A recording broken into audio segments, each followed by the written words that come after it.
Telangana social welfare residential educational institution society ఆధ్వర్యంలో రామన్నపేటలో ఈరోజు ఈ గురుకుల పాఠశాల విద్యార్థుల్ని కలుసుకోవడానికి అవకాశం కల్పించి ఈ సమావేశానికి అధ్యక్షత వహిస్తున్నటువంటి ఈ పాఠశాల ప్రిన్సిపల్ సోదరి శ్రీమతి ఉషా కిరణ్ గారికి, గౌరవనీయులు దుబ్బాక నియోజకవర్గ దుబ్బాక మండల తహసీల్దార్ సలీం గారికి, విద్యార్థుల్ని చక్కని పౌరులుగా తీర్చిదిద్దడంలో తన వంతు కృషిని కొనసాగిస్తూ అంచెలంచెలుగా ఎంఈఓ ఎదిగినటువంటి పెద్దలు ప్రభుదాస్ గారు, రామన్నపేట పిఎస్సి డాక్టర్ గౌరవనీయులు కార్తిక్ గారు, స్థానిక సర్పంచ్ సోదరి చింతల పద్మ గారు, స్థానిక ఉప సర్పంచ్ లక్ష్మీ రాజు గారు, ఈ పాఠశాల సిబ్బంది, బోధనా సిబ్బంది, బోధనేతర సిబ్బంది, ప్రింట్ ఎలక్ట్రానిక్ మీడియా మిత్రులు, భారతీయ జనతా పార్టీ నాయకులు, ఆశా వర్కర్లు, ఈ గ్రామ పెద్దలు, పుర ప్రముఖులు, ఈ స్కూల్ని ఇంత గొప్పగా తీర్చిదిద్దడంలో అనునిత్యం పనిచేసినటువంటి మా పీఈటీ టీచర్లు, ఇతర మిత్రులందరికీ కూడా పేరు పేరున ఈరోజు స్వచ్ఛ గురుకుల కార్యక్రమంలో భాగంగా 5వ రోజు అయినటువంటి ఈ రోజు మొక్కల ప్లాంటేషన్ కార్యక్రమానికి ముఖ్య అతిథిగా నన్ను ఆహ్వానించినటువంటి మీ పాఠశాల కళాశాల యాజమాన్యానికి, సిబ్బందికి అందరికీ కూడా పేరు పేరున శుభాకాంక్షలు, అభినందనలు తెలియజేస్తా ఉన్నాను. నేను మాట్లాడాలనుకున్నటువంటి అనేక మందిని మా ఎంఈఓ సార్ మాట్లాడి కంప్లీట్ చేసినారు. అందుకని మాట్లాడేటప్పుడు అయితే ముందర మాట్లాడండి, లేకపోతే చివరిన మాట్లాడాలని చెప్తాను. ముందు మాట్లాడితే ఏం మాట్లాడినా నడిచిపోతుంది, చివరిన మాట్లాడితే నాకంటే ముందు మాట్లాడిన వాళ్ళు అందరూ మాట్లాడేసిండ్రు, ఇంకా నేను మాట్లాడింది ఏం లేదు కాబట్టి అందరు చప్పట్లు కొట్టండి అని చెప్తే బాగుంటుంది. సో అట్లా మా ఎంఈఓ గారికి మళ్ళీ ఎప్పుడైనా అవకాశం దొరికితే మైక్ ఇవ్వద్దు అనేది ఒకటి ఇలా తీర్మానం చేసుకోవాలనుకుంటున్నాను. ఎందుకంటే మనం ఏం చెప్పాలనుకుంటామో సార్ ముందుగానే చదువుకొని వచ్చి అన్ని రెడీ చేసి క్లోజ్ చేస్తున్నాం. సో ఒక రకంగా మండలంలో ఉన్నటువంటి అనేక మంది టీచర్లకి ఉపాధ్యాయులకి ఆదర్శప్రాయంగా నిలిచినటువంటి ఎంఈఓ గారికి మరొకసారి శుభాకాంక్షలు, అభినందనలు. వాస్తవంగా ఆరోగ్యం బాగలేకున్నా కానీ ఈ స్కూల్లో మేము ఉన్నామని చెప్పగానే వెంటనే ఇక్కడికి విచ్చేసినందుకు వారికి మరొకసారి వారికి డ్యూటీ పట్ల ఉన్నటువంటి నిబద్ధతకి నేను అభినందనలు తెలియజేస్తా ఉన్నాను. ఈరోజు కాళోజీ జయంతి. చాలా సందర్భం లోపల తెలంగాణ ఉద్యమం చేసినప్పుడు మేము కాళోజీని గుర్తించుకున్నటువంటి రోజు, కాళోజీ రాసినటువంటి మాటల గురించి చెప్పని రోజు అంటూ ఉండకపోతున్నాం. తెలంగాణ కోసం మేమంతా కొట్లాడినప్పుడు మీరు కూడా వింటారు, ఇంటర్మీడియట్కి వచ్చిన పిల్లలు ఎవరైనా అంటే కొన్ని స్లోగన్స్ గోడల మీద రాసినప్పుడు కొట్లాడినప్పుడు చెప్పేటోళ్ళం. ఈ గడ్డ మీద పుట్టినోడు ఎవడన్నా ఈ గడ్డకు అన్యాయం చేస్తే ఈ గడ్డ మీదనే పొందబెట్టమని చెప్పిండు కాళోజీ. ఈ గడ్డ మీద నుంచి పరాయోడు ఎవడన్నా నుంచి మనకు అన్యాయం చేసే ప్రయత్నం చేస్తే మన పులి మీద దాటి దాకా తరిమి కొట్టాలని చెప్తాడు కాళోజీ. అట్లాంటి ఒక గొప్ప కవి, అక్షరాన్ని ఆయుధంగా మంచడం ఎట్లా అనేది తెలియజెప్పినటువంటి ఒక గొప్ప కవి. పుట్టుక నీది, బ్రతుకు నీది, పుట్టుక నీది, చావు నీది, బ్రతుకు మాత్రం సమాజం కోసం అంకితం చేయాలని చెప్పినటువంటి ఒక గొప్ప మహనీయుడు పద్మ విభూషణ్ కాళోజీ నారాయణరావు గారి జయంతి. తెలుసా ఎవరికైనా కాళోజీ గురించి? విన్నారా ఎప్పుడైనా కాళోజీ గురించి? ఏం లేదు. ఎవరు మీ తెలుగు టీచర్? ఎవరు తెలుగు టీచర్ ఎవరు ఉన్నారా? సో కాళోజీ గురించి తెలియకపోతే, మీరు కాలేజీకి వెళ్ళి బయటకు వచ్చేసరికి కాళోజీ గురించి వినకపోతే, కాళోజీ గురించి తెలియకపోతే పనిష్మెంట్ ఎవరికి ఇవ్వాలంటే ఎంఈఓ గారు, ప్రిన్సిపల్ గారు మీ తెలుగు టీచర్కి ఇవ్వాల్సి వస్తుంది. సో అందుకని పుట్టింది మనం మన కోసం, చచ్చేది కూడా మన కోసమే. కానీ మధ్యలో ఉన్నటువంటి ఆ లైఫ్ స్పాన్ అంతా సమాజానికి మనం ఏం చేసినాం అనేది మోర్ ఇంపార్టెంట్. నేను బాగున్నాను, మా ఆవిడ బాగుంది, మా పిల్లలు ఇద్దరు బాగున్నారు అనుకుంటే కాదు, ఈ సమాజానికి మనం ఏం చేస్తున్నాం అనేది ఒక గొప్ప ఆలోచనతోటి ఆ రోజు వాళ్ళు కవిత రాసినప్పుడు చెప్తారు. పుట్టుక నీది, చావు నీది, బట్ ఇన్ బిట్వీన్ లో ఉన్నటువంటి టైం అంతా నువ్వు నీ సమాజానికి, నువ్వు చదివిన స్కూల్కి, నువ్వు పుట్టిన ఊరికి, పెరిగిన గడ్డకి ఏం చేస్తావు అనేది మోర్ ఇంపార్టెంట్. నాకంటే ముందు మాట్లాడినటువంటి మీ టీచర్లు, లెక్చరర్లు అంతా గొప్పగా ఆంగ్లంలో మంచి మంచి ఉపన్యాసాలు ఇచ్చింది. మా ఎంఈఓ గారు వచ్చి మంచి తెలుగులో చెప్పిండు. అది తెలుగు సంస్కృతం నాకు అర్థం కాలేదు. మీకు ఏమైనా అర్థమైందా? సార్ చెప్పిన పద్యం అర్థమైందా? అది కాగితం ఇస్తే రేపు చదువుతారా మీరు ఎవరన్నా? పోనీ ఇప్పుడు చూసుకుంటే చదువుతారా తప్పులు లేకుండా? So Telugu teacher has to be rectified herself. మా తెలుగు టీచర్ ఎవరో పిలిచాలని రెక్టిఫై చేయమని ఎంఈఓ గారు రాసిన పద్యం ఇచ్చిపోతాం. రేపు సాయంత్రం మీరు కల్చరల్ యాక్టివిటీస్ చేస్తారు. ఆ కల్చరల్ యాక్టివిటీస్ లో క్లాస్ నుంచి ఒక్కొక్కరు వచ్చి ఒక అల్లు, ఒక పొల్లు, సొల్లు ఏం పోకుండా నేను మాట్లాడే ప్రతి అక్షరాన్ని మీరు గుర్తుపెట్టుకోండి. ఎంఈఓ గారు ఇచ్చిన పద్యాన్ని రేపు అందరూ ఎన్ని క్లాసులు ఉన్నాయి ఇక్కడ? 6th to 12th? 5th to 5th to 12th అంటే ఇవొక 5 అదొక 2 5 నుంచి 12 అంటే 7 కావాలి. 7 ఆ పద్యాన్ని యాసిటీస్గా చదవాలి. సార్ మీరు ఇంగ్లీష్ మీడియం మాకు తెలుగు రాదని ఎవరు చెప్పరు. ఎందుకంటే అన్ని భాషల కంటే మన మాతృభాష గొప్పది. ఒక సందర్భంలో నేను వెంకయ్య నాయుడు గారు మన దేశానికి ఉపరాష్ట్రపతిగా చేసిన వెంకయ్య నాయుడు గారు మాతృభాష ఫారిన్ భాషల మీద పంచాయతీ జరుగుతున్నప్పుడు ఒకరోజు వెంకయ్య నాయుడు గారు ఉపన్యాసం వినడానికి వెళ్ళాను. ఏ భాష గొప్పదని పంచాయతీ నడుస్తా ఉంటాం. చాలా మంది తల్లిదండ్రులు ఏమనుకుంటారంటే మీ అమ్మ నాన్న మా పిల్లలు ఇంగ్లీష్లో మాట్లాడితే అదే గొప్పదని అనుకుంటారు. తెలుగులో మాట్లాడితే చదువు రాదేమో సరిగా చదువుకోలేదేమో అని అనుకుంటారు. మీరన్న అదృష్టవంతులు ఇంగ్లీష్ మీడియం స్కూళ్ళలో చదువుతున్నారు. మేము మీ వయసులో ఉన్నప్పుడు చెట్ల కింద మీకు మంచి బంగ్లాలు ఉన్నాయి, మంచిగా పనిచేసేటువంటి టీచర్లు ఉన్నారు. చెట్ల కింద చదువుకొని వచ్చిన వాళ్ళం మేమంతా. తెలుగు మీడియం స్కూళ్ళలో చదువుకొని వచ్చిన వాళ్ళం. మీకు అదృష్టం అన్ని రకాలైనటువంటి భాషల్ని ప్రభుత్వం మీ దగ్గర ఉండి అందించేందుకు ప్రయత్నం చేస్తా ఉంటాం. మీరేంది మూకుమ్మడిగా మీరు ఆలోచించుకోవాల్సింది, మీరు చదువుకోవాల్సింది ఏంటంటే, నేర్చుకోవాల్సింది ఏంటంటే, పుస్తకంలో 2 ప్రశ్నలు బట్టి కొట్టినవా, A+ మార్కులు వచ్చినాయా, A+ గ్రేడ్ వచ్చిందని కాదు. ఒక స్టూడెంట్ చిన్నగా ఉన్నప్పటి నుంచే తనకు ఉన్నటువంటి వివిధ రకాలైనటువంటి కళలని, వారికి ఉన్నటువంటి అలవాట్లను ఎంకరేజ్ చేసుకుంటూ రావాలి. మొక్కవి వంగనిది ప్రాణవి వంగరా అని చెప్తారు. మీ పీఈటీ టీచర్ ఎప్పుడైనా యోగా చేయించిందా? చేస్తారా యోగా? అరిస్టాటిల్ అనే ఒక సైంటిస్ట్ చెప్తాడు, sound mind in sound body అని చెప్తాడు. Sound mind in sound body అంటే మనం అందరం 100 కిలోలు ఉంటేనే బుర్ర బాగా పెరుగుతుందని కాదు. మనిషి శారీరకంగా మానసికంగా దృఢంగా ఉండడాన్ని సౌండ్ మైండ్ అని చెప్తారు. 100 కిలోలు ఉన్నారనుకో, 2 కోకో పొల్ల మధ్యలో పరిగెత్తమంటే పరిగెత్తగలుగుతారా? పరిగెత్తలేం కదా. మన శరీరం బెండ్ అవుతుందా? ఒక పోల్కి మధ్యలో తప్పించుకొని తిరుగుతుంటే మన బాడీ మూవ్మెంట్ ఉండాలంటే మనం ఎంత సౌండ్ ఉండాలి. దాని అర్థం సౌండ్ అంటే డ్రమ్ లాగా సౌండ్ ఉండడం కాదు, ఉన్న కాడికి మీరు ఫిట్గా ఉండడం అని అర్థం. Sound mind in sound body అని చెప్తారు. యోగా ఎందుకు సార్, ఇదేమైనా పార్టీ కార్యక్రమం అని డౌట్ రావచ్చు. యోగా పార్టీ కోసం కాదు. యోగా శరీరం కోసం, మీ బుర్ర కోసం, భవిష్యత్తులో ఎప్పుడైనా కరోనా లాంటి పాండమిక్ సిచ్యువేషన్స్ వస్తే మీ లంగ్స్ బాగా పనిచేయడం కోసం you have to prepare your body from now it self. మన శరీరాన్ని ఎంత గొప్పగా మనం మలుచుకోవాలనుకుంటే అంత గొప్పగా మలుచుకోవడానికి ఆపర్చునిటీ ఇచ్చేటువంటి ఒక క్రీడ అనుకోండి, ఒక విద్య అనుకోండి, యోగా నేర్చుకోవాలి. నేను నేర్చుకొని యోగా అని అనుకుంటే మీ లోపల బద్ధకం ప్రవేశిస్తుంది. దాని లోపల అనేక రకాలైనటువంటి ఇది ఉన్నాయి. మీ పీఈటీ టీచర్ చెప్తారా యోగా మీకు? చెప్తారా? అందరు యోగా చేస్తారా? ఎప్పుడు అమాసకు పుణ్యానిక రోజా? డైలీ చేస్తారా? సరే, నెక్స్ట్ June 21 యోగా డే రోజు మేము మీ స్కూల్కి వస్తాం. అందరు యోగా ఎంత బాగా చేస్తారో చూస్తాం. ఎప్పుడు యోగా డే? ఎప్పుడు? కరెక్టేనండి నేను చెప్పింది. చిన్నట్లు ఆల్రౌండ్ డెవలప్మెంట్ అనేది ఉండాలి. మీరు ఆల్రౌండ్ డెవలప్మెంట్ అంటే ఆటలు. మీ స్టూడెంట్ లాంటి ఒక అమ్మాయి నిజామాబాద్ జిల్లా నుంచి పోయింది. ఏడికి పోయింది? నిజామాబాద్ నుంచి. అటు ఎందుకు చూస్తున్నారు? మీ సార్లు చెప్తే నన్ను చూసి చెప్పాలి. ఏడికి పోయింది? మీలాంటి ఒక చిన్న అమ్మాయి, మీలాంటి ఒక స్కూల్లో చదువుకున్నటువంటి ఒక అమ్మాయి ఎక్కడి దాకా పోయింది? ఇందులో ఎంతమంది పోదాం అనుకుంటున్నారు? ఈ బిల్డింగ్ 2 సార్లు ఎక్కి దిగడానికి మీకు ఎనర్జీ సరిపోతలేదు. సరిపోతుందా? ఎనర్జీ సరిపోతుందంటే మీరు గొప్పగా పని చేసుకుంటానికి రెడీగా ఉన్నాడు. ఇంకా నేను ఏమంటున్నా అంటే all round development of the student ఉండాలి. ఎప్పుడు క్లాసులో పోవడం, పుస్తకం పట్టుకోవడం, సరిత మేడం ఒక వేమన పద్యం చెప్పింది బట్టి కొట్టేసి, సాగరిక మేడం ఒక ఇంగ్లీష్ పోయి చెప్పింది దాన్ని 4 సార్లు రాసి, ఇది కాదు నేను కోరుకుంటుంది. ఇది కాదు భావి భారత పౌరులు ఉండాల్సింది. మన దేశం కొత్త ఆలోచనలతోటి ప్రపంచానికి మార్గదర్శనం చేస్తుంది. నేను మొన్న ఆస్ట్రేలియా అనే ఒక దేశానికి పోయిన వారం రోజుల క్రితం. చాలా మంది మన తెలుగు మిత్రులు కలిసినారు అక్కడ. ఆస్ట్రేలియా దేశంలో ఉన్నటువంటి జనాభాని కౌంట్ చేసిరంట మొన్ననే అక్కడి ప్రభుత్వం 2 years బ్యాక్. ఆస్ట్రేలియా అనే కాంటినెంట్ లో, ఆస్ట్రేలియాలో ప్రజలు ఎవరు ఎక్కడి వాళ్ళు ఎక్కువ ఉంటున్నారని లెక్కలు తీసిరంట. మీరు నమ్ముతారా? భారతదేశం నుంచి పోయినటువంటి ప్రజలు 3వ స్థానంలో ఉన్నారు. ఎన్నో స్థానంలో ఉన్నారు? 3వ స్థానంలో ఉన్నారు. అంటే ఇక్కడ అక్కడ అది రామకపేటనా, దుబ్బాకనా, సిద్దిపేటనా, హైదరాబాద్, ఢిల్లీ కాదు. ఆస్ట్రేలియా పోతే కూడా మన దుబ్బాకోలు కలిసి రకన్నా నువ్వు గెలవాలని మేము ఆస్ట్రేలియా నుంచి క్యాంపెయిన్ చేసామని చెప్పినటువంటి కొంతమంది విద్యార్థులు ఉన్నారు. అంటే మనం ఏదో దుబ్బాకంటే వెనుకబడ్డది, పల్లెటూరులు, మేము ఎదగలేము అనేటువంటి కోరిక లేకుండా sky should be our limit. ఏముండాలి మన అద్దు? పూర్ణ ఏమనుకున్నది? ఆకాశమే నా అర్థం అనుకుని పోతే ఏడాది పోయించింది పూర్ణ, మౌంట్ ఎవరెస్ట్ దాకా పోయించింది. మనం కూడా ఒక ఆటను, ఒక చదువు, ఒక గోలు, లక్ష్యాన్ని నిర్దేశించుకుంటే, నేను చేయాలి ఒక పని అని మీరు లక్ష్యంగా నిర్దేశించుకుంటే తప్పకుండా మీరు చేయగలుగుతారు. బట్ మీరు ఆలోచించుకోవాల్సింది ఏంటంటే మీ కుటుంబ స్థితిగతులు, మీ ఆర్థిక పరిస్థితులు, మీ చదువు, మీ శరీరం మీకు ఎంతవరకు సహకరిస్తుంది అని ఆలోచించి ఒక గోల్ ఫిక్స్ చేసుకోవడం ఫస్ట్ నేర్చుకోవాలి.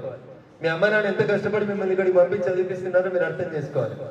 మీ అమ్మలాగా మీ నాన్నలాగా మీరు వ్యవసాయానికో లేదా చిన్న టీచర్ ఉద్యోగానికో నేను తక్కువ చేసి చెప్తలేదు, పరిమితంగా అవుతాను నేను కోరుకుంటా ఉన్నాను. అందుకని ఆకాశాన్ని మనం అడ్డుగా పెట్టుకోవాలి. సార్ మేము ఏడ పోతాం సార్ ఆకాశం దాకంటే పోతాం.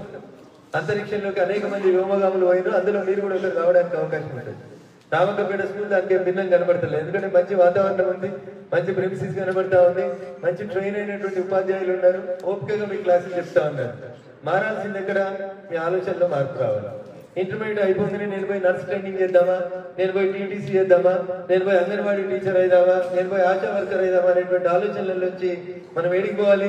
నేను కలెక్టర్ కావాలా, నేను ఎస్పీని కావాలా, నేను ఎమ్మెల్యేని కావాలా, నేను ముఖ్యమంత్రిని కావాలా అనేటువంటి ఒక ఆలోచన రావాలి. వస్తుందా రాదా? మనమే బాగా పనిచేయగలుగుతాం. పట్టణంలో ఉన్న వాళ్ళు 4 ఇంగ్లీష్ ముక్కలు బెగ్గబెక్క అంటారు తప్ప వాళ్ళకి ఏం రాదు. వాళ్ళకి ఏమన్నా కోరిక ఉంటుంది, ఏమన్నా జీలు ఉంటుంది, ఏమన్నా పట్టుదల ఉంటుంది, ఎదగాలనేటువంటి తపన ఉంటుంది. అంటే గ్రామీణ భారతంలోంచే వస్తుంది. ఇంగ్లీష్ చదువుకున్న వాళ్ళు బాగా పెద్దోళ్ళు అయ్యారు, తెలుగు చదువుకున్న వాళ్ళు కాలేదని అనుకోవద్దు. వెంకయ్య నాయుడు గవర్నమెంట్ స్కూల్లోనే చదువుకొని పోయిండు, నరేంద్ర మోడీ గారు కూడా గవర్నమెంట్ స్కూల్లోనే చదువుకొని పోయిండు, మీ ముందు మాట్లాడుతున్న మీ దుబ్బాక ఎమ్మెల్యే కూడా గవర్నమెంట్ స్కూల్లోనే చదువుకొని పోయిండు, మీ ప్రిన్సిపల్ గారు కూడా గవర్నమెంట్ స్కూల్లోనే చదువుకొని వచ్చినాయని చెప్తుంది. అందుకని గవర్నమెంట్ స్కూల్లో టీచర్లు చదువు చెప్పారేమో అంటే దురదృష్టం ఏంటంటే గవర్నమెంట్ స్కూళ్ళలో పనిచేస్తున్న టీచర్లు వాళ్ళ పిల్లల్ని గవర్నమెంట్ స్కూళ్ళకి తెస్తలేరు. వాళ్ళు తీసుకుపోయి గవర్నమెంట్ స్కూళ్ళల్లో, రెసిడెన్షియల్ స్కూళ్ళల్లో, ఏసీ స్కూళ్ళల్లో, ఏసీ బస్సులలో తెస్తారు. అందుకని వాళ్ళు ఎట్లా అవుతారు అంటే పోల్ట్రీ ఫామ్ కోడి పిల్లల్లాగా అవుతారు. మీరే అసలు సీసలు ఊరు కోడి లాగా ఉంటున్నారు. మీరే గట్టిగా ఉంటారు, బాగా చదవగలుగుతారు, బాగా మాట్లాడగలుగుతారు, బాగా ఎదగగలుగుతారు, బాగా కాన్ఫిడెన్స్. మా పరిస్థితి బాగాలేదు కాబట్టి మా అమ్మ నాన్న ఇక్కడ హాస్టల్లో వదిలేసినారని మీరు ఫీల్ కాకూడదు. మీ అమ్మ నాన్న మీకు ఒక లక్ష్యాన్ని ఇచ్చింది. ఏమని? చిన్నప్పుడు బిడ్డ మేము చదువుకోలేకపోయినా, మాకు స్కూళ్ళు లేవు, వసతులు లేవు, ఇంగ్లీష్ ఎవరు చెప్పలేదు మాకు, మీకు ఒక మంచి స్కూల్ దొరికింది, ఒక మంచి వసతి వచ్చింది, మీరు బాగా చదువుకోండి, బాగా ఎదగండి, sky should be your limit అని చెప్పి మిమ్మల్ని ఇక్కడికి తీసుకొచ్చి పెట్టేస్తున్నారు. ఇంట్లో ఉంటే మీరు మీ అక్క ఇద్దరు కొట్లాడుకునేందుకే పనికి వచ్చేటోళ్ళు, కానీ వీడికి వస్తే 400 మంది స్టూడెంట్స్ మీ మెరిట్ ఏంటనేది తెలుసుకోవడానికి మీకు ఒక ప్లాట్ఫామ్ ని ఇట్లాంటి రెసిడెన్షియల్ స్కూల్స్ అన్ని కూడా క్రియేట్ చేస్తా ఉంటాం. అయితే బాధాకరం, నిన్న మన కొన్ని స్కూళ్ళల్లో, కొన్ని కాలేజీలలో చూస్తా ఉన్నాం, సరైన భోజన వసతులు లేవని, డాక్టర్లు సరిగా లేరని, తిండి సరిగా పెడతలేరని, నిన్ననే వరంగల్ జిల్లాలో ఒక అమ్మాయి చనిపోయిందని, ఇట్లా రకరకాలైనటువంటి ఇబ్బందికరమైనటువంటి పరిస్థితుల్ని గమనిస్తా ఉన్నాం. నా విజ్ఞప్తి టీచర్లతోటి, దయచేసి మీరు సాధ్యమైనన్ని ఎక్కువ సార్లు మీ ఇంటి నుంచి వచ్చే బాక్సుల్ని మానేసి దయచేసి విద్యార్థులతో కలిసి భోజనం చేయండి, విద్యార్థులతో కలిసి మాటలు పంచుకోండి, వాళ్ళ కష్ట సుఖాలలో భాగస్వాములు కండి. ఓపెన్ డిస్కషన్ కి, ఆల్రౌండ్ డెవలప్మెంట్ కి విద్యార్థులకు మీరు రౌండ్ ద క్లాక్ 24/7 ఉపయోగకరంగా ఉండండి అని చెప్పి నేను కూడా బీఈడీ చేసి వచ్చినాను. కాబట్టి ఒక టీచర్ అనేటోడు పిల్లల ముందు ఇట్లా ఆదర్శంగా కనబడతాడు. టీచర్ వేసుకునే బట్టలు, టీచర్ వేసుకునే చెప్పుల దగ్గర నుంచి మొదలుకుంటే టీచర్ ఆహాభావాలన్నీ కూడా విద్యార్థుల మీద ఇంప్రెషన్ ఇస్తాయి. ఎందుకంటే అమ్మ నాన్న కంటే ఎక్కువ మనం గడిపేటువంటి టైం ఎవరితో గడుపుతున్నాం? టీచర్తో గడుపుతా ఉన్నాం. అందుకని ఉపాధ్యాయుని యొక్క పాత్ర అనేది మన చిన్నారి జీవితాల మీద, చిన్న బ్రెయిన్ మీద ఇట్లుంటుంది.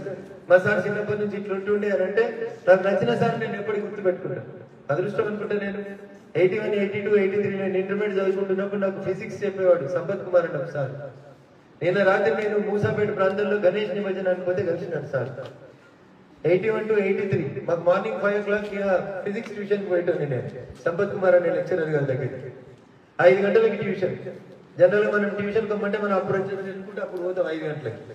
మేము పోయేసరికి మా సంపత్ సార్ స్నానం చేసి రెడీ ఉండి పూజ చేసుకొని 2 అగరబత్తులు పెట్టి, లైట్లు కాళ్ళు పెట్టి, తలుపులు 10 నిమిషాల దాకా 5 తీసి పిల్లలు ఎప్పుడు వస్తారా అని ఎదురు చూస్తారు.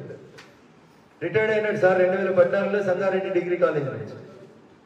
నిన్న కలిసిన నేను నిన్న రాత్రి సార్ 1983 తర్వాత మళ్ళీ 2022లో నేను సంపత్ కుమార్ అనే సార్ని కలిసి వచ్చినాను. సార్ ఇద్దరు పిల్లలు బాగా చదువుతున్నారు, బెంగళూరులో, ఢిల్లీలో సెటిల్ అయిపోయినారు. సార్ ఈ రోజు కూడా మార్నింగ్ 3 గంటలకు లేచి 6 గంటల నుంచి క్లాసులు చెప్తాడు. మీ గురుకులాలకు కూడా అనేక సంవత్సరాలు ఫిజిక్స్ చెప్పడానికి వచ్చినాడు ఆయన 2014 తర్వాత. ఈ సచ్ ఎ బ్యూటిఫుల్ లెక్చరర్. 1983లో ఆయన నా మీద వేసిన ముద్ర అంటే డిసిప్లిన్. ఉదయం తెల్ల ధోతి కట్టుకొని, తెల్లంగా వేసుకొని కరెక్ట్ 5 గంటలకి, 5 గంటల 5 నిమిషాలకి మేము పోతే అప్పటికే లెసన్ స్టార్ట్ అయ్యి వెళ్ళిపోతూనే ఉంటుంది. 5కి 1 నిమిషం ఆపడు సార్. 5 అంటే 5 గంటలకే క్లాస్ స్టార్ట్ చేస్తాడు. ఎందుకంటే 5 to 6 మమ్మల్ని క్లోజ్ చేస్తాడు. 6 o'clock ఇంకొక బ్యాచ్ స్టార్ట్ అయ్యేది సార్. దాదాపు నాకు తెలిసి నేను నిన్న కలిసినప్పుడు ఆయన ఏజ్ 65 నుంచి 70 మధ్యలో ఉంటుంది.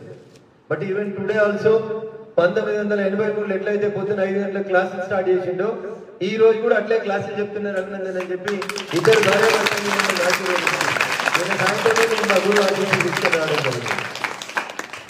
అందుకని విద్యార్థులందరికీ కూడా నా విజ్ఞప్తి ఏంటంటే మీకు ఏ అంశం నచ్చితే ఏ ఉపాధ్యాయుడితో ఆ అంశాన్ని షేర్ చేసుకోవాలనుకుంటే లేదా ఏ ఉపాధ్యాయురాలతో మీకు నచ్చిన సబ్జెక్ట్ ని షేర్ చేసుకోవాలనుకుంటే try to share it.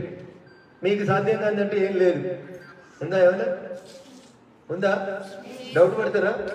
PT Usha పేరు విన్నారా? ఏం చేస్తారు పిటి ఉష గారు? ఇప్పుడు ఏం చేస్తారు? తమిళ సిబ్బంది ఇస్తారా? ఏం చేస్తారు?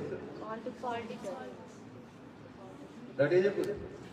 మొన్ననే కేంద్ర ప్రభుత్వం పిటి ఉష గారిని గుర్తించి రాజ్యసభకి వారిని ఎంపీగా నామినేట్ చేసింది. మెంబర్ ఆఫ్ పార్లమెంట్ గా రాజ్యసభకి నామినేట్ చేసినారు. అంటే వివిధ రంగాల్లో బాగా గొప్పగా పనిచేసినటువంటి నిష్ణాతుల్ని 12 మందిని భారత పార్లమెంట్ కు నామినేట్ చేసేటువంటి అధికారం భారత ప్రభుత్వానికి ఉంటుంది. పిటి ఉష పేరు అమ్మాయిలకు ఆదర్శప్రాయంగా ఉండాలి. 100 మీటర్ల పరుగు పందెంలో ప్రపంచానికి ఒక భారతదేశంలో ఒక చిన్న పల్లెటూరులో పుట్టిన ఒక అమ్మాయి ప్రపంచంలో 100 మీటర్ల పరుగు పందెంలో నేను ఒక ఇండియన్ ఉన్నాను అని పార్టిసిపేట్ అయ్యి ఈ దేశ జెండాని పట్టుకొని ఈ దేశ కీర్తి ప్రతిష్టలు పెంచినటువంటి ఒక అమ్మాయి పిటి ఉష. ప్రస్తుతం గౌరవనీయురాలు శ్రీమతి పిటి ఉష గారు భారత పార్లమెంట్ సభ్యురాలు రాజ్యసభలో. ఎడికెళ్ళి వచ్చింది? మీకంటే చిన్న స్కూల్లోకి వెళ్ళి వచ్చింది, మీకంటే తక్కువ చదువుకొని పోయింది, బట్ గొప్ప స్థాయికి ఎదిగింది. చిన్నప్పుడు మన ఊర్లలో ఉరికేటోళ్ళం. ఇప్పుడు పొద్దున మీరు ఇంటికాడికి వెళ్ళి బయలుదేరి స్కూల్కి మీరంటే రెసిడెన్షియల్ ఉంటారు, అదృష్టం వస్తుంది. మేము చిన్నప్పుడు మా అమ్మాయి ఏదైనా బాక్స్ కట్టించి స్కూల్కి పోతుంటే ఆ సంధి వాసన వస్తే వెనకాల కుక్కలు పడుతుండే మాకు. ఆ కుక్క నుంచి తప్పించుకోవడానికి స్కూల్ దాకా పరిగెట్టేటోళ్ళం. అట్లా రన్నింగ్ రేస్లలో కూడా మేము పార్టిసిపేట్ చేసేటువంటి పరిస్థితులు వచ్చాయి. సో మీరు ఒక రకంగా అదృష్టవంతులు, ఒక రకంగా దురదృష్టం కూడా ఇది అవుతుంది. ఎప్పుడు if you don't do any sort of physical work, తిన్నామా కూర్చున్నామా పుస్తకం ముంగట పెట్టుకున్నామా అంటే ఒబిసిటీ వస్తుంది, సమస్యలు వస్తాయి, బుర్ర పనిచేయదు, అనేక రకాలైనటువంటి ఆందోళనకరమైనటువంటి పరిస్థితులు వస్తాయి. కాబట్టి నా రిక్వెస్ట్ మీతో మళ్ళీ ఒక కూతురుగా ఒక చెల్లెగా మీకు అందరికీ నేను మీకు చెప్పాల్సింది ఏంటంటే బాగా చదువుకోండి, ఒక గోల్ ఫిక్స్ చేసుకోండి. నేను పిటి ఉష అయితా, రోజు గేట్ కాడ నుంచి స్కూల్ ఈ కాంపౌండ్ నుంచి ఆ కాంపౌండ్ దాకా పరిగెత్తి బరాబర్ అవుతాను పిటి ఉష. ఓకేనా? ఈ మధ్యలో ఒక అమ్మాయి బాక్సింగ్ లో ఒక ఛాంపియన్షిప్ గెలుచుకొని వచ్చింది, నిజామాబాద్ జిల్లా అమ్మాయి. పేరు కొంతమంది గోళ్ళు కొడుతున్నారు, కొంతమంది తలలు చేతులు పెడుతున్నారు, కొంతమంది పక్కన గెలుతున్నారు. ఇట్లయితే నిజామాబాద్ జిల్లా నుంచి పూర్ణ మలావత్ తర్వాత ఇంకొక అమ్మాయి ఈ మధ్యలో దేశవ్యాప్తంగా తన పేరుని కీర్తి ప్రతిష్టల్ని ప్రపంచానికి వినిపించింది. ఎవరు వాళ్ళు? ఎవరు మీ సోషల్ స్టడీ చెప్పేటోళ్ళు? ఎవరు? జీకే క్లాస్ ఎవరైనా చెప్తారా? ప్రిన్సిపల్ గారు నితిన్ జరీన్ అని ఒక బాక్సింగ్ చేసేటువంటి ఒక అమ్మాయి ఈ మధ్యలో భారతదేశ చరిత్రలో అనేక సందర్భాల్లో కూడా గత 6 నెలల్లో అమ్మాయి పేరు వస్తా ఉంది. నిఖిత్ జరీన్ ఫ్రమ్ హైదరాబాద్, నిజామాబాద్ లో పుట్టి హైదరాబాద్ వచ్చి బాక్సింగ్ ప్రాక్టీస్ చేస్తుంది అమ్మాయి. మొన్ననే నరేంద్ర మోడీ గారి దగ్గరికి పోయి ఆమె చేసే బాక్సింగ్ గ్లౌజుల మీద మోడీ గారితో ఆటోగ్రాఫ్ తీసుకొని వచ్చింది అమ్మాయి నిఖిత్ జరీన్. పుట్టింది నిజామాబాద్ లో, పెరిగింది హైదరాబాద్కి వచ్చింది. వాళ్ళ అమ్మ నాన్న అమ్మాయికి బాక్సింగ్ నేర్పించేందుకే హైదరాబాద్కి వచ్చి ఇల్లు కిరాయి తీసుకొని ఉన్నారు. 5 సంవత్సరాల క్రితం ఒలింపిక్స్ లో పార్టిసిపేట్ చేసేందుకు, గేమ్స్ లో పార్టిసిపేట్ చేసేందుకు ప్రతి దేశం నుంచి కొంతమందిని పంపిస్తారు. అట్లా మన దేశం నుంచి ఎవరిని పంపాలి అని అనుకున్నప్పుడు అంతకుముందు ఇంకొక అమ్మాయి ఉంటుండే బాక్సింగ్ ఛాంపియన్, ప్రపంచ బాక్సింగ్ ఛాంపియన్ అని ఇంకొక అమ్మాయి వచ్చింది. ఉత్తర భారతదేశం నుంచి, ఈశాన్య భారతదేశం నుంచి వచ్చింది. ఏం పేరు? మన టీచర్లు కదా తెలుసా? మేరీ కోమ్ అని ఒక అమ్మాయి ఈశాన్య భారతదేశంకి వెళ్ళి వచ్చింది. ఈశాన్య భారతదేశం నుంచి వచ్చి బాక్సింగ్ ఛాంపియన్ గా ప్రపంచానికి భారతదేశం నుంచి ఆడపిల్లలు కూడా బాక్సింగ్ చేస్తారు అని ప్రపంచానికి మొట్టమొదటిసారిగా చూపించిన అమ్మాయి పేరు మేరీ కోమ్. మేరీ కోమ్ అప్పటికే ప్రపంచ ఛాంపియన్ అయింది. ఆ తర్వాత ఒక 1 year కి ఒలింపిక్స్ కి పేర్లు పంపాలి. జనరల్ గా ఏం చేస్తారంటే అన్ని రాష్ట్రాలకి వెళ్ళి బాగా ఆడేటువంటి క్రీడాకారులందరినీ సెలెక్ట్ చేసి పోటీలు నిర్వహించి ఒలింపిక్స్ కి పంపిస్తారు. కానీ మేరీ కోమ్ అప్పటికే ప్రపంచ ఛాంపియన్ కాబట్టి భారత బాక్సింగ్ ఛాంపియన్షిప్ వాళ్ళందరూ కలిసి ఏమనుకున్నారంటే ఆల్రెడీ అమ్మాయి ప్రపంచంలో మెడల్ గెలిచింది కదా, ఈ అమ్మాయిని ఒకటే దాన్ని పంపిద్దామని చెప్పి లిస్టు రాసి పంపించింది. పంపిస్తే పల్లెటూరులో, తెలంగాణ పల్లెటూర్లలో పుట్టి పట్టణానికి బతకడానికి వచ్చి బాక్సింగ్ ప్రాక్టీస్కి వచ్చిన నీకు ఏమన్నదో తెలుసా? సార్ మీరు తప్పు చేస్తున్నారు, ఎవరిని ఒలింపిక్స్ కి పంపాలో అంటే ముందు బాక్సింగ్ రింగ్ లో పెట్టుండ్రి, చాలా మంది మేము బాక్సర్లం ఉన్నాం, ఎవరు గెలిస్తే వాళ్ళను వరల్డ్ ఛాంపియన్షిప్ కోసం పంపండి సార్ అన్నారు. అందరు నవ్వి ఇట్లే స్టేజ్ మీద ఉన్న ఎంపైర్లు అందరు. ఈ పిల్ల చూస్తే ఇంత ఉన్నది, అటు చూస్తేనేమో మేరీ కోమ్ ఆమె ప్రపంచాన్ని గెలిచి వచ్చిన ఆమె ఉంది, ఆమెతోటి ఈ అమ్మాయి ఏం కొట్లాడుతుంది అన్నారు. చాలా మంది రెఫరీస్ ఎంపైర్స్ టీం వాళ్ళందరూ కలిసి అవసరమే లేదు పోటీ అని చెప్పి రెఫ్యూజ్ చేసింది. అప్పుడు ఈ నిఖిత్ జరిగి కోర్టుకు పోయింది. కోర్టుకు పోయి నేను మేరీ కామ్ తోటి కొట్లాడతాను, నా మీద మేరీ కామ్ గెలిస్తే మేరీ కామ్ను పంపుండ్రి, నేను గెలిస్తే నన్ను పంపండి అని చెప్పి మొట్టమొదటిసారిగా ఛాలెంజ్ చేసింది ఒక చిన్న పిల్ల, పల్లెటూరుకి వెళ్ళి వచ్చినటువంటి అమ్మాయి. చాలా మంది నవ్వేది, ఈ అమ్మాయికి పిచ్చి లేచింది, బాక్సింగ్ చేస్తే అక్కడ పంచి పడ్డట్టుంది, కొంచెం లూజ్ అయినట్టుంది అమ్మాయి గారు అనుకున్నారు. నిఖిత్ జరిగింది. ఇది 4 years బ్యాక్ జరిగినటువంటి సంఘటన. అప్పుడు పోటీ ఏర్పాటు చేసిరు కంపల్సరీ అమ్మాయి కోర్టుకోతే. నిఖిత్ జరిగినట్టు మేరీ కోమే గెలిచింది, నో డౌట్. మేరీ కోమ్నే ఒలింపిక్ పోటీలకు పంపించింది. కానీ ఆ రోజు నుంచి అమ్మాయి ఒక పట్టుదలను పెంచుకుంది. ఎట్టి పరిస్థితులలో ఈ మేరీ కోమ్ ఓడగొట్టాలి, భారతదేశం తరఫున బాక్సింగ్ ఛాంపియన్షిప్ కి నేను పోవాలి, ట్రోఫీ నేను గెలవాలనే పట్టుదలతోటి ఎన్ని దెబ్బలు తాకినా, ఎన్నిసార్లు ఎముకలు ఇరిగినా కష్టపడి బాక్సింగ్ ని తన వృత్తిగా ఎంచుకొని ఈ రోజు ప్రపంచ బాక్సింగ్ ఛాంపియన్షిప్ లో తనకు కూడా ఒక స్థానాన్ని తెచ్చుకొని మొన్ననే టైటిల్ గెలుచుకొని వచ్చింది నిఖిత్ జరీ. నిజామాబాద్ వచ్చింది. వాళ్ళ అమ్మ నాన్న చిన్న ఇల్లు, 2 రూమ్లు ఇల్లు కిరాయి తీసుకొని అమ్మాయిని బాక్సింగ్ చేసేందుకు ప్రయత్నం చేశారు. మన ఇళ్లలో బాక్సింగ్ చేస్తామంటే మీ అమ్మ నాన్న ఒప్పుకుంటారా? ఆడపిల్లలు బాక్సింగ్ చేస్తారంటే ఒప్పుకుంటారా? నవ్వుతారు, ఎంతలో ఆయన ఇంతలో ఇట్లా వచ్చేస్తే చచ్చిపోతూ ఉంటారు. కానీ ఆ నిఖిత్ జరీ అనే అమ్మాయి మేరీ కోమ్ కూడా బీట్ చేసి ప్రపంచ ఛాంపియన్షిప్ ను పంచుకునే స్థాయికి ఎదిగింది. ఏంది ఆమెలో ఉన్నది? ఏంది? Self confidence. మనకు ఉండాల్సింది ఏంది? Self confidence is more important. ఈ పని నేను చేయగలుగుతానా లేదా? నేనే చేస్తాను. ఆ మొండితనం మీలో ఉంటే ఇనిషియల్ గా మొండితనం కనిపిస్తుంది, కానీ when you achieve the goal, నిన్న దాకా మాట చదువుతుంది, అమ్మాయి బాగా పైకి వచ్చింది అని చెప్పి చెప్పుకుంటారు. కానీ ఆ గోల్ ఫిక్సేషన్ లోపల మీరు ఎక్కడో ఒక దగ్గర విఫలమవుతుంది. టైంపాస్ చేస్తున్నామా, చదువుతున్నామా, 10/10 వచ్చినాయా, A+ వచ్చిందా, మా కూతురికి MBBS లో సీట్ వచ్చిందా, మా కొడుకు ఇంజనీరింగ్ లో సీట్ వచ్చిందా, ఇదే జీవితం అనుకుంటా ఉన్నారు మీరు. ఇంజనీరింగ్ లో డాక్టర్లు కాదు జీవితం అంటే. జీవితం అంటే ఇంకా చాలా మంది చదువుకోవాల్సింది, నేర్చుకోవాల్సింది. ఒక డాక్టర్, ఒక ఇంజనీర్ జీవితకాలం కష్టపడితే ఎంత వస్తుంది సార్ మీకు? డాక్టర్ సార్ కార్తీక్ గారు, మీకు జీతం ఎంత వస్తుంది? 1 లక్ష రూపాయలు సంపాదిస్తున్నాడు ఈ డాక్టర్ సార్ మంచుకోరు. కష్టపడి 25-26 ఏళ్ళు చదివి ఇంకా దాంట్లో పీజీలు అవి చదవాలంటే 30 ఏళ్ళు అయితే సగం బట్టతలు వస్తుంది డాక్టర్లకి. 30 ఏళ్ళకి డాక్టర్ సార్ బయటకు వచ్చి బాగా సంపాదించాలనుకుంటే ఇనిషియల్ గా 1 లక్ష, బాగా పేరు వస్తే 10 లక్షలు సంపాదిస్తాడు. ఇలా నిఖిత్ జరీన్ వేసుకున్న బాక్సింగ్ అది ఉంటది కదా, గ్లౌజ్, దాన్ని అమ్మితే 50 లక్షలు వస్తుంది. ఓకేనా? విరాట్ కోహ్లీ అని ఒక క్రికెటర్ ఉంటాడు, ధోని అని ఒక క్రికెటర్ ఉంటాడు, అమ్మాయిలకి కూడా ఒక క్రికెటర్ ఉంటాడు. ఏం పేరు? Very good. మిథాలీ రాజ్ అని ఇండియన్ మహిళా క్రికెట్ టీమ్ కి చాలా రోజుల పాటు కెప్టెన్ గా పనిచేసింది. ఓకేనా? బాగా చదువుకుని నువ్వు డాక్టర్ అయ్యి, ఎస్ఐ అయ్యి, లేకపోతే తహసీల్దార్ అయ్యి, ఈ పక్క ఆ పక్క 4 చేతులు సంపాదిస్తే నువ్వు అంత సంపాదిస్తే 1 కోటి రూపాయలు సంపాదిస్తావు నీ ఉద్యోగం మీద. Mithali Raj Indian cricket team captain ఎంత సంపాదిస్తుంది తెలుసా? సంవత్సరానికి ఎంత సంపాదిస్తుంది తెలుసా? సంవత్సరానికి 20 కోట్లు సంపాదిస్తుంది. ఎంత సంపాదిస్తుంది? మరి పొద్దుంతా డాక్టర్ సాబ్ లేక సగం చుట్టూ పోగొట్టుకొని అమ్మ నాన్నని కష్టపెట్టి రాసి రాసి రాసి డాక్టర్లు, ఇంజనీర్లు అయ్యి ఏం చేస్తారు? సో భారతదేశం ప్రపంచానికి మార్గదర్శకంగా నిలుస్తా ఉంది.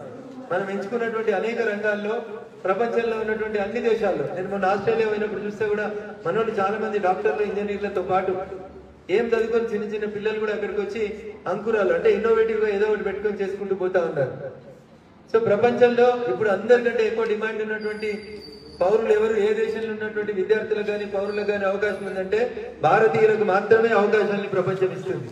ఎందుకంటే బాగా శ్రమను నమ్ముకున్న వాళ్ళు, నిజాయితీ ఉంటారు, ఒక వర్క్ అప్ప చెప్తే నిజాయితీగా పనిని పూర్తి చేస్తారు, కుట్రలు, కల్మషాలు, కుతంత్రాలు లేనటువంటి వాళ్ళు ఎవరు అంటే ఇండియన్స్ అని చెప్పి అన్ని దేశాలు ఫ్రీగా మనల్ని రానియడానికి అవకాశం ఇస్తాం. అందుకనే నేను మీకు చెప్పిన స్కై ఈజ్ యువర్ లిమిటెడ్.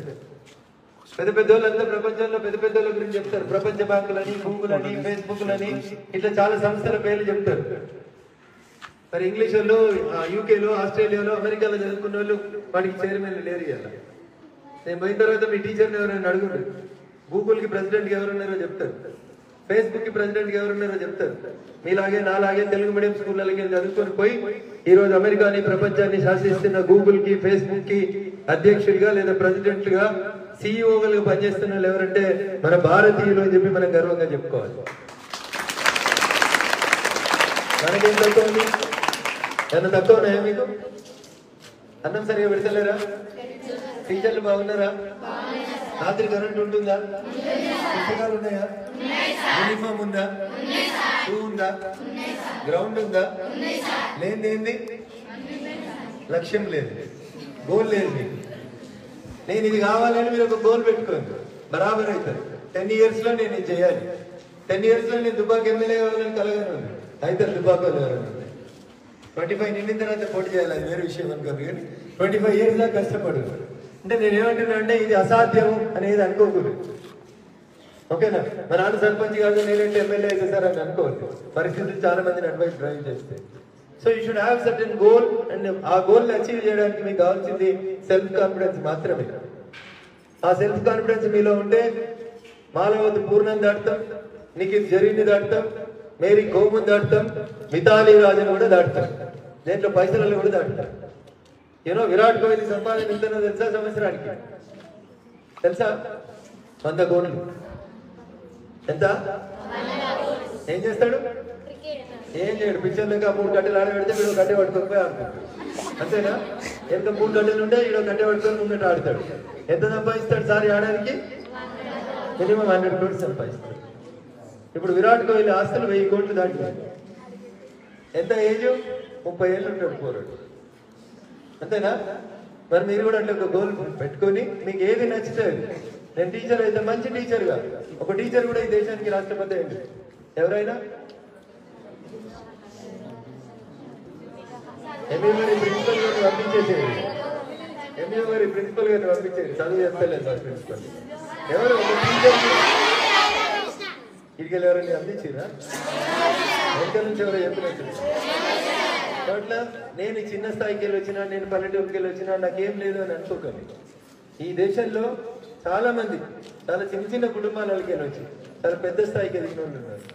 వాళ్ళ లోపల ఉన్నది మన లోపల లేనిది ఏంటంటే ఏంటిది? సెల్ఫ్ కాన్ఫిడెన్స్ లేకపోతే సెల్ఫ్ కాన్ఫిడెన్స్ ఉంటే బరాబర్ మీరు అనుకున్న లక్ష్యాన్ని మీరు చేస్తారు. నాకు సెల్ఫ్ కాన్ఫిడెన్స్ ఉంది అనే చేతులు ఎత్తుంది. ఇప్పుడు దానికి కూడా అనుమానపడుతున్నారు, పక్కన వాళ్ళు ఎత్తిరా మనం ఎత్తాలా వద్దా అని ఆలోచిస్తుంది. సెల్ఫ్ కాన్ఫిడెన్స్ ఇంగ్లీష్ లోనే చెప్పినా కదా. ఏమైనా అనుకుంటున్నాను? ఏ పేరు తల్లి మీది? అఖిల. ఏ క్లాస్ చదువుతున్నావు? Intermediate second year. Very good. ఏ గ్రూపు? సిఈసి. ఏమేమి ఉంటాయి సిఈసిలో?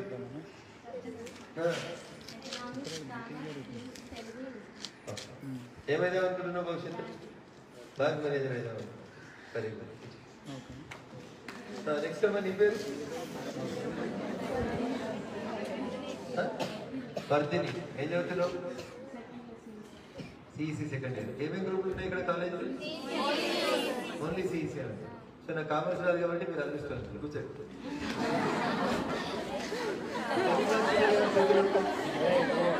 టెన్త్ క్లాస్ పిల్లలు ఎవరు చేతులు లేమ్మా. ఏమైనా అనుకుంటున్నావు? సాఫ్ట్వేర్ అంటే ఏంది? అంటే ఏంటి తల్లి? ఎవరు చెప్పారు సాఫ్ట్వేర్ ఇంజనీర్ కమ్మని? నువ్వే అనుకున్నావు. Very good. ఏం పేరు నీది? ఏ ఊరు? సంగారెడ్డి. అంత దూరంకి వెళ్ళి ఇంత దూరం వచ్చి చదువుకుంటున్నావు. ఎప్పుడు వస్తారు మీ అమ్మ నాన్న? ఎన్ని రోజులకు ఒకసారి వస్తారు? సెకండ్ సాటర్డే వస్తారు. Very good. అంత దూరంకి వెళ్ళి వచ్చి చదువుకుంటే గోల్ పెట్టుకొని చదువుకుంటుంది. అమ్మ నువ్వేమైనా అనుకుంటున్నావు? ఏం పేరు? ఏ ఊరు? హైదరాబాద్కి వెళ్ళి ఇంటికి వచ్చినావు. ఏమైదాం అనుకుంటున్నావు? ఐఏఎస్ అయిదాం అనుకుంటున్నావు. ఎందుకు? ఎవరిని లోపల వేద్దాం అనుకుంటున్నావు? ఎవరిని ఉద్ధరిస్తావు? ఐఏఎస్ అంటే ఏం పని చేస్తాడు? ఐఏఎస్ అంటే పోలీస్. ఐపీఎస్ అంటే ఏంటి? ఐఏఎస్ అంటే ఓకే. ఆర్మీ జరుగుతుంది. 5th క్లాస్ వాళ్ళు ఎవరున్నారు? 6th ఎవరున్నారు? ఎటుపోయిన వాళ్ళంతా డాబెట్లు అంటారా? ఒక ఆకలి అవుతుందా? ముగించాలా? మాట్లాడదామా? నేను ఒక 1 month తర్వాత వస్తాను. 30 days తర్వాత వస్తాను. మీరు ఫిక్సింగ్ అండి. నేను ఇది అయిదాం అనుకుంటున్నా అని చెప్పు. అందులో ఎంతమంది అవుతారో ఎంతమంది కారో 4 రోజుల తర్వాత పరీక్ష పెట్టుకుందాం. మీ మీద మీకు ఎంత విశ్వాసం ఉంది, మీకు ఎంత సెల్ఫ్ కాన్ఫిడెన్స్ వచ్చింది, ఈ 4 రోజులలో మీ టీచర్ల ప్రవర్తనలో ఏమైనా మార్పు వచ్చిందా, మిమ్మల్ని మీరు చదువుతామన్న వైపు ఏమైనా ఎంకరేజ్ చేస్తా ఉన్నారా, మీ ఆలోచన విధానానికి వాళ్ళ ఆలోచన విధానం ఏమైనా తోడవుతుందా, ఎంతసేపు సిట్టు స్టాండ్ కూర్చో యూనిఫామ్ వేసుకో తిన్నవా అయిపోయిందా క్లాస్ అనుకుంటున్నా, మామ అనిపిస్తున్నారా, లేదా నిజంగా నిజాయితీగా చెప్తా ఉన్నారా అనేది 4 రోజుల తర్వాత మాట్లాడదాం. నేను ఒకటి కావాలని అనుకుంటున్నా అంటే నీ లక్ష్యం ఏందనేది నీ పుస్తకంలో రాసుకొని అది అడుగులు పడాలంటే ఏం చేయాలో మీ టీచర్ని అడుగు. మీ టీచర్ అది నీకు హెల్ప్ చేస్తుందని ఆలోచించుకో. నేను ఇంటర్మీడియట్కి వచ్చినప్పటి నుంచి రెగ్యులర్గా ప్రతి సంవత్సరం కొత్త డైరీ వస్తుంది, కొనుక్కుంటాను. నేను స్టూడెంట్గా ఉన్నప్పటి నుంచి కూడా ఒక డైరీ కొనుక్కుంటాను. ఆ పుస్తకంలో January 1st రోజు కొత్త డైరీ స్టార్ట్ చేసే కంటే ముందు ఒక 4 లైన్లు రాసుకుంటాను నేను. Impossible is a word found in the dictionary for fools only. నేను ఫూల్ అయితే నేను దుబాకకి ఎమ్మెల్యే కాలేను, నేను ఫూల్ అయితే నేను తెలంగాణకి ముఖ్యమంత్రి కాలేను, నేను ఫూల్ అయితే నేను ఈ దేశానికి ప్రధానమంత్రిని కాలేను అని నేను లక్ష్యాన్ని రాసుకుంటాను. ఈసారి ఇది కావాలని ఒక లక్ష్యం పెట్టుకుంటాను. ప్రతి సంవత్సరం 1983 ఇంటర్మీడియట్ సెకండ్ ఇయర్ నేను డైరీ కొనుక్కోవడం మొదలుపెట్టిన నాటి నుంచి ఈ రోజు దాకా నా డైరీలో మొదటి రోజు కొత్త సంవత్సరం మొదటి రోజు నేను రాసుకునే అక్షరం impossible is a word found in the dictionary for fools అండి. మీరు ఫూల్స్ అని నేను అనుకుంటలేదు, అవునా? కాదు కదా. కాకపోతే మీరు కూడా గోల్ ఫిక్స్ చేసుకోండి. గోల్ ఫిక్స్ చేసుకొని ఆ గోల్ చేరడానికి మీకు ఎన్ని రోజులు కావాలి, ఎన్ని సంవత్సరాలు కావాలి. +2లో ఉంటే ఎన్ని సంవత్సరాలు కష్టపడాలి. తను IAS అవుతా అని చెప్పింది ఇందాక వైష్ణవి. ఇంటర్మీడియట్ నుంచి IAS అవుతుందా, డిగ్రీ నుంచి IAS అవుతుందా, పునాది ఎక్కడ వేయాలి, 7వ తరగతిలో వేయాలా, 12వ తరగతిలో వేయాలా, 10వ తరగతిలో వేయాలా పునాది అనేది మీ టీచర్లతో మీరు గైడెన్స్ తీసుకోవాలి. అందరం కలెక్టర్లం కాము, అందరం ఎమ్మెల్యేలం కాము, అందరం టీచర్లం కాము. సొసైటీలో అన్ని రకాలైనటువంటి వ్యక్తులు, అన్ని రకాలైనటువంటి వ్యవస్థలు ఉంటాయి. బట్ నువ్వేం కావాలని కోరుకుంటున్నావు నిన్ను నువ్వు డిసైడ్ చేసుకోవాలి. ఆ దిశగా మీరు అందరూ అడుగులు వేస్తారని ఒక 4 రోజుల తర్వాత నేను వచ్చేసరికి మీకంటూ కొన్ని లక్ష్యాలను నిర్దేశించుకొని ఆ లక్ష్య సాధన కోసం మీరు 4 రోజులలో మీరు ఎన్ని అడుగులు ముందుకేసారు అనేది కూడా మనం లెక్కేసుకుంటాం. సిద్ధంగా ఉన్నారా? దాన్ని మైక్ కూడా బొమ్మంటే దాఖలు అవుతుంది.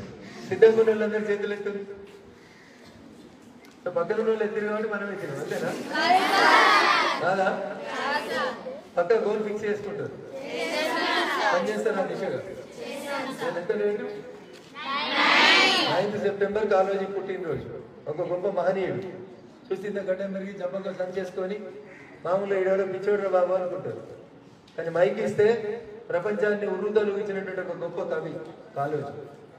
సో అట్లాంటి గొప్ప మహనీయుడు పుట్టిన ఈ రోజు మనం మాట్లాడుకొని ఒక గొప్ప లక్ష్యం వైపు మీరు అందరూ అడుగులు వేస్తారని, జీవితంలో మీరు కోరుకున్నటువంటి లక్ష్యాన్ని చేరుకునే దిశగా మీ అడుగులు అటువైపు పడేలాగా మీ ఉపాధ్యాయ బృందం అంతా కూడా కృషి చేస్తుందని దుబ్బాక శాసనసభ నియోజకవర్గ పరిధిలో ఉన్నటువంటి రెసిడెన్షియల్ స్కూల్ రామక్కపేట నుంచి ఒక మాలవత్ పూర్ణ, ఒక నిఖిల్ జరీర్, ఒక మేరీ గోమ్ లాంటి విద్యార్థులు తయారు కావాలని, అవుతారని, బాగా డబ్బులు కావాలంటే మితాలి రాజులు కూడా తయారవుతారని మనస్ఫూర్తిగా మిమ్మల్ని కూడా ఆశీర్వదిస్తూ మిమ్మల్ని ఈ స్వచ్ఛ గురుకుల కార్యక్రమంలోని 5వ రోజు అయినటువంటి ఈ రోజు మొక్కలు నాటేటువంటి కార్యక్రమానికి నన్ను ముఖ్య అతిథిగా పిలిచినటువంటి మీ ప్రిన్సిపల్ గారికి, మీ సిబ్బందికి అందరికీ కూడా మరొకసారి శుభాకాంక్షలు, అభినందనలు తెలియజేస్తూ చివరి ఒక మాట, వాట్ ఇండియా నీడ్స్ టుడే అని అంటే నేను ఒక ఎమ్మెల్యే కాకుండా, ఒక టీచర్ కాకుండా, ఒక బాధ్యత గల పౌరునిగా ఒక మాట చెప్తాను.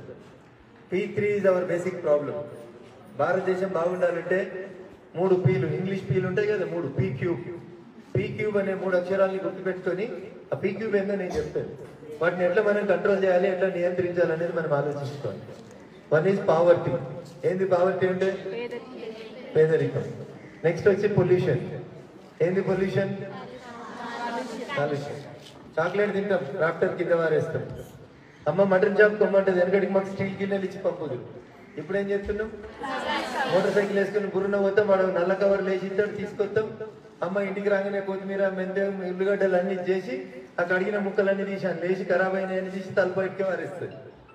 నేనున్నా మా ఇల్లు బాగుంది మంచి ముడుచుకుంటుంది 2 సార్లు ఫీనాయిల్ వేస్తుంది కానీ ఇంట్లోకెళ్ళి బయటకు ఏముంది ఏముంది కాలుష్యం పెరుగుతూ ఉంది ప్లాస్టిక్ పెరుగుతూ ఉంది వెనకడికి వినని కొత్త రోగాలు వస్తూ ఉన్నాయి క్యాన్సర్ లాంటి రోగాలు వస్తూ ఉన్నాయి కరోనా లాంటి పాండమిక్ సిచ్యువేషన్ వచ్చింది అయినా మనం ఇంత గొప్పగా నిల్చున్నాం ఎందుకు నిల్చున్నాం మన శరీరంలో ఉన్నటువంటి హెరిడిటరీ పవర్ మనల్ని కాపాడింది అమ్మ పెట్టే అల్లం వెల్లుల్లి ఉల్లిపాయలు పసుపు మనల్ని శారీరకంగా రెసిస్టెన్స్ పెరగడానికి ఉపయోగపడింది so poverty pollution and population ఈ 3 మనల్ని బట్టి పీడిస్తున్నటువంటి సమస్యలు పీక్యూ అనేటువంటి ఈ 3 సమస్యల్ని మనం నిజంగా పరిష్కరించగలిగిన రోజు భారతదేశం ప్రపంచంలో ఈరోజు 5వ ఆర్థిక స్థితిగా ఎదిగింది ఆర్థిక శక్తిగా ఎదిగింది మీరు మేమందరం కష్టపడి ఒక 10 సంవత్సరాలు పనిచేస్తే ప్రపంచంలో అగ్రరాజ్యం ఏది అంటే భారతదేశం అనేటువంటి స్థితికి మీ గూటకు వచ్చే స్థితికి ఈ దేశం ఎదగాలని మనస్ఫూర్తిగా కోరుకుంటూ మళ్ళీ చెప్తా ఉన్నారు చాలా మంది పిల్లలు గోర్లు కొరుకుతా ఉన్నారు తలలో చేతులు పెడతా ఉన్నారు దయచేసి ఇట్లాంటి మంచి పనులు చేయొద్దు health is more important sanitation is more important మనం శుభ్రంగా ఉండాలి మన బట్టలు శుభ్రంగా ఉండాలి మన పరిసరాలు శుభ్రంగా ఉండాలి అప్పుడే ఆ పొల్యూషన్ శానిటేషన్ ఇట్లాంటివన్నీ లేకుండా చేసుకుంటేనే మీరంతా బాగా తీర్చిదిద్దబడతారు శరీరాన్ని అన్ని రోగాలు పెట్టుకొని బయటికి మంచి కనబడి పౌడర్ స్నో వేసుకొని తెల్లగా కనబడితే అందంగా ఉన్నట్టు కాదు ఒక యోగా చేయరాదు కూర్చోరాదు నిల్చోరాదు సగల ముక్కులో పెట్టుకోరాదు ఇప్పుడు మా లీడర్లకు సగం మంది ఇక్కడ కూర్చోమని అనుకోరు మీలాగా అమ్మ కాళ్ళు వస్తున్నాయి అన్న లేచిపోతుంది సో బేసికల్గా ఈ హ్యాబిట్స్ మారాలి మన ఫుడ్ హ్యాబిట్స్ మన లివింగ్ హ్యాబిట్స్ అన్ని మారాలి రాత్రి 12 దాకా సినిమాలు చూసి పొద్దుగల 9 లేచి బంద్ చేయాలి సో డిసిప్లిన్ అనేది ఎక్కడి నుంచి స్టార్ట్ అవుతుంది చిన్నగా ఉన్నప్పటి నుంచే స్టార్ట్ అవుతుంది సో అది మీ నుంచి వస్తుందని ఆశిస్తూ ఈ అవకాశం ఇచ్చి ఓపికగా మీకు నచ్చని విషయాలు అనేక చెప్పుంటే నేను అయినా భరించినందుకు మీకు మనస్ఫూర్తిగా అభినందనలు తెలియజేస్తా ఉన్నాను థ్యాంక్ యూ